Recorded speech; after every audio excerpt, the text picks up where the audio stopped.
السلام عليكم البنات، كي دايرين؟ رمضان كريم. اليوم ان شاء الله تلفات بيا البراده وانا نقول اش غندير وانا نتفكر المدفونه ديال النواحي ديال الريساني. غادي نصاوبها معكم ان شاء الله، سهله ماهله ولذيذه ما تشبعوش منها. المهم بالنسبه للمقادير غادي نحتاجو، انا هنا كثرت المقادير حيت غناخذ منهم واحد شويه ديال البيتزا. عندي فينو وعندي الزرع، تقريبا درت زلافه ديال الفينو وزلافه ديال الزرع وزلافه مع عمراش ديال الفورس، شويه الملحه وشويه ديال الخميره. صافي هادشي انا راه باقي غنقطع منه كما قلت لكم واحد شويه اللي غادي ندير سميتو البيتزا. يعني غنعجن عجينه وحده وغناخذ منها واحد الطريف. دابا تشوفوا، تبعوا معايا الفيديو من الاول حتى الاخر وغادي يبان لكم ان شاء الله.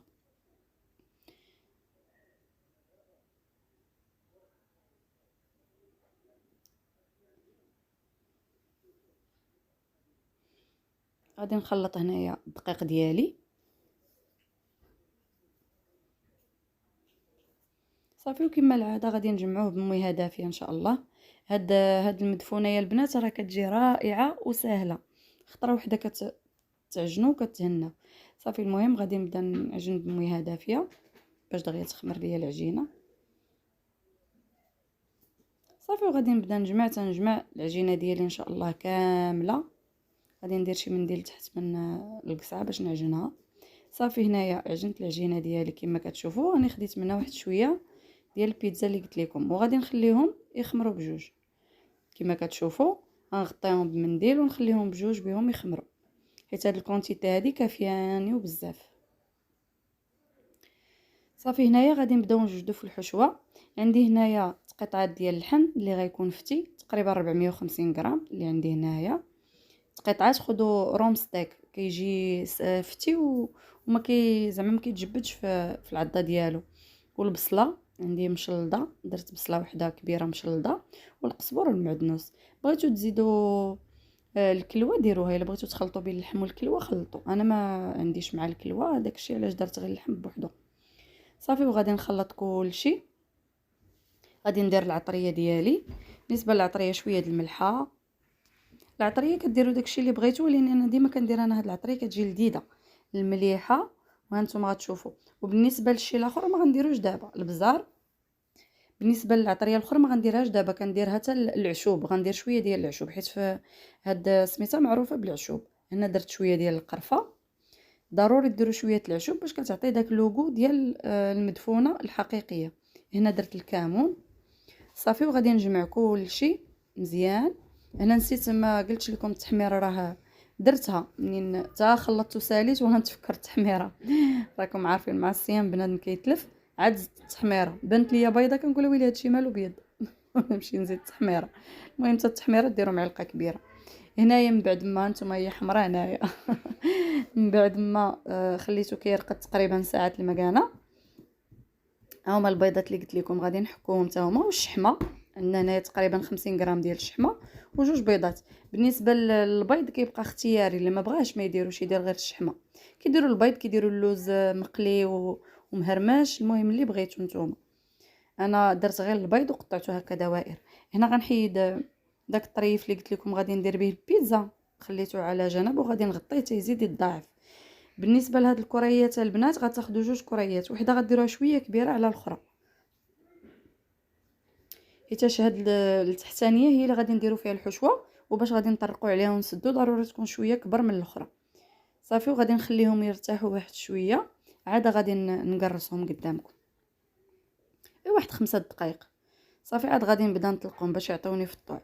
هنا البيتزا كما قلت لكم غادي نزيد عليها الزيت وشويه ديال الزعتر محكوك بين اليدين، حيتاش قلت لكم خديتها غير من ديك العجينه. ما فيا ما يعجن جوج عجينات، خديت درت عجينه وحده ودرت فيها البيتزا ودرت فيها كتجي زوينه. واخا ما درتش السكر كتجي مزيانه. ناخذ واحد شويه ديال الزعتر كما قلت لكم اللي ميبسه على يديا، وغادي نطحنو بين نحكو بين يديا وغادي نضيفو على ديك الزيت. صافي وغادي نبدا ندلك في ديك العجينه. انا راه بديت كندلكها في وسط من هاد الزلافه، ما كفانيش، ما كفاتنيش زعما ما عطاتنيش الخدمه مزيان. وانا نحطها فوق الرخامه، غسلت الرخامه وحطيتها فوق منها. ديما الرخامه كنكون غاسلاها بجافيل. صافي ودلكتها مزيان تشربت ليا داك الزيت. راه ها نتوما شفتوه ما قنعتنيش، وانا نعاود ندلكها حيت قد ما عطيتو هاد الدليك واحد شويه غير 5 دقائق تقريبا ولا 3 دقائق صافي كتعطي الطوع وكتجي كتشرب ديك الزويته اللي درنا فيها. انا راه دلكتها غير دابا صافي مع الفيديو غير وريت قلت لكم وصافي باش نتوما تدلكوها واحد شويه صافي وتخليوها تعاود تخمر حتى يضاعف الحجم ديالها ان شاء الله. هنايا جبت ديك الكره عطاتني دابا الطوع ولات بحال خمرات واحد شويه صافي وغادي نبدا نقرص فيها. بالنسبه للاطار اللي غادي نحط فيه هاد الفيلاليه انا غادي نديرو في ماشي اطار يا ربي اللاطه اللي غادي ندير فيها. غادي ندير في واحد الصينيه عندي القطر ديالها تقريبا 32. المهم نتوما على حساب العجينه على حساب شحال درتو على حساب غديروها حاولوا ديروا هاد الكريسات هادو حاولوا ديروهم رقاق شويه باش منين تاكلوا تعضوا في اللحيمات. اما الا درتوهم غلاظ ما كيجيش زوين كتجي بحال فيهم البطعه. المهم ما علينا غنبقى مكمله بحال هكا غنبقى ندلك. ها هي دابا دلكات مزيان عاود عطيتها الطوع بالمدلك رقيتها كما قلت لكم وغتكون هذه كبر من الاخرى كما كتشوفوا معايا وراه كتلصق شويه ولكن خفيفه.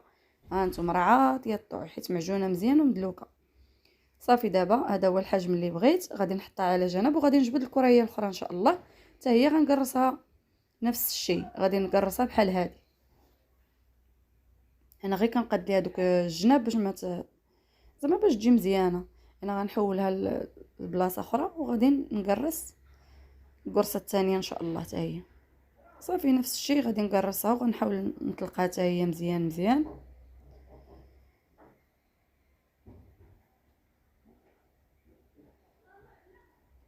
بالمدلك هي بالمدلك احسن كيعطيكم دغيا فهمتي دغيا كيعطيكم الطوع صافي حتى هي نفس الشيء طلقتها وهي صغر شويه من الاخرى. راني جبت الاولى وغادي نخويو عليها الحشوه ان شاء الله. صافي هي الحشوه ديالنا غادي نحاول نوزعها على السطح ديال العجينه مزيان مزيان.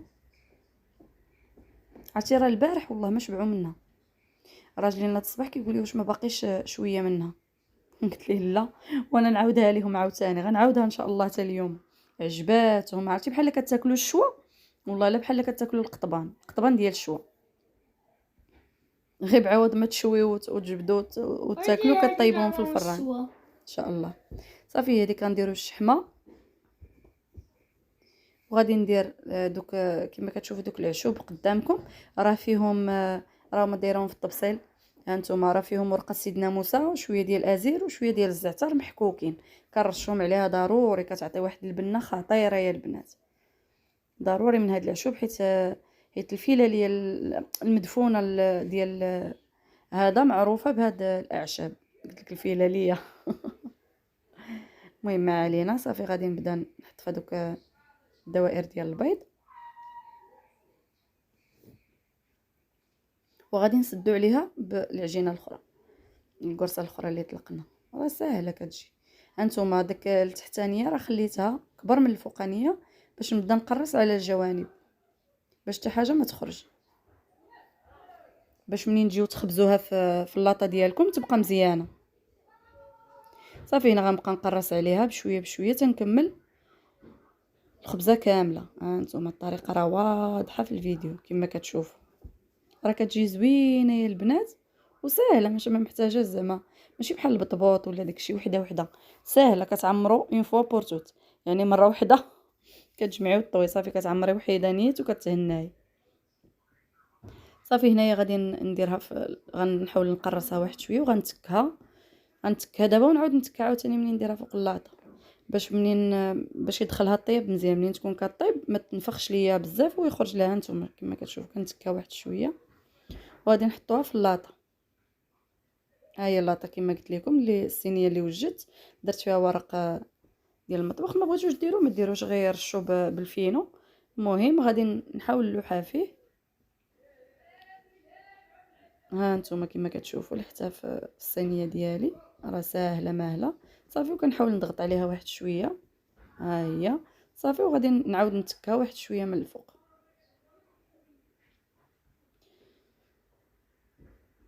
صافي لهنا الفران راني شعلته وسخنته وغادي نديرها في الفران طيب ان شاء الله. هنايا البيتزا ديالي ها نتوما كما كتشوفوا ضعف الحجم ديالها، ها هي شفتوا خشيت فيها 7 راه تنفخات. مالك اللي هي كتصاوب بالعصير، شوفي حوايجها كي طلعت وما درتش الزاره. المهم ما علينا. صافي هنايا غادي نجبد الكريسه ديالي وغادي نحاول نطلقها بالمدلك حتى هي وشويه ديال الفينو. صافي غنحاول نبقى نطلق فيها بشويه بشويه. هنا درت غير فليفله، درت لها شويه ديال زيت العود والملح والبزار. الزيتون عندي ديال الدار مرقد كحل، وعندي صوص طوماط واجده عندي في الثلاجه، وفرماج احمر. انا صوص طوماط كنوجدها لراسي، كندير فيها البصله ومطيشه مطحونين وكنديرهم يطيبوا مزيان حتى كيغلاو، وكنزيد عليهم الملح البزار وشويه ديال هذا الزعتر صافي، وشويه ديال السنيده. هذه هي المعتمده عندي انا، كتجي بنينه. انا ما كتعجبنيش الثومه في البيتزا، ما كنديرهاش، كندير غير هذا الشيء صافي. كتجي لذيذه وحلوه زعما كتعطي واحد الطعم لذيذ. المهم ما علينا، غادي نبدا دابا نقرص في الخبيزه ديالي. البيتزا ديالي اش من خبيزه انا بقيت عاقله على المدفونه. المهم ما علينا، غنبقى نقرص فيها بحال هكا.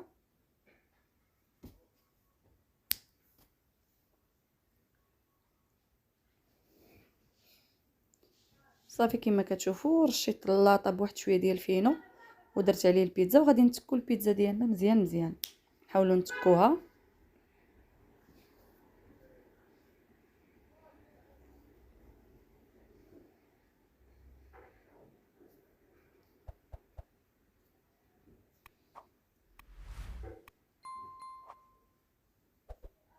غادي ندير عليها الصوص اللي موجوده انا عندي ديجا، صوص طوماط.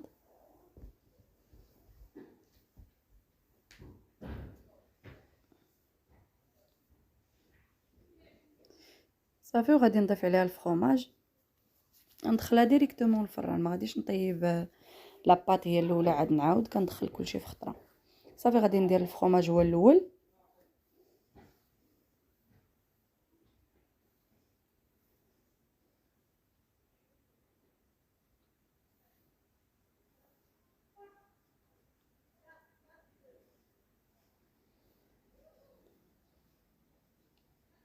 حاولوا تكثروا شويه الفرماج، هو اللي كيعطي داك لوغو البيتزا. الصراحه انا كنحاول نعمرها مزيان مزيان باش كتعطي واحد الطعم زوين للبيتزا ديالنا.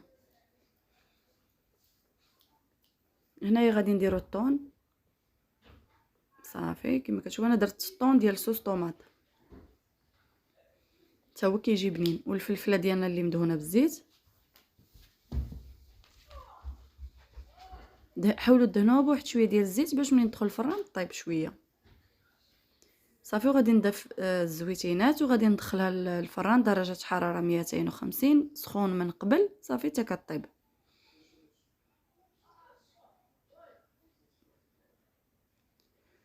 صافي هنا هاني ساليت. ها هي الخبيزه ديالي كما كتشوفوا خرجتها من الفران، كتجي رائعه ولذيذه لذيذه بزاف البنات. ها نتوما غنوريكم كي كتجي، شوفوا الداخل ديالها راه والله الا كتشهي. شفتوا تبارك الله ما شاء الله. ديك الحشوه ديالها وديك قطعه اللحم ما تشبعوش منها، كتجي لذيذه لذيذه. واخا نعيا نقول لكم لذيذه، كنتمنى انكم تجربوا الوصفه وغادي تحكموا نتوما براسكم. والبيتزا حتى هي يا سلام، نتوما الفرماج كيتجبد ولذيذه وشهوه منها. انا دابا راه كنسجل وانا باقا صايمه ريوغي سالو. المهم ما علينا. هنايا كما كتشوفوا كملت الفطور ديالي، هذا هو الفطور ديالي المتواضع. غادي نعمرو كويس ديالاتاي ان شاء الله، ونحطوا الشيء الاخر اللي عندنا، شباكيه البيض وداكشي، راه كلشي عند الناس تبارك الله. والى اللقاء الى فيديوهات.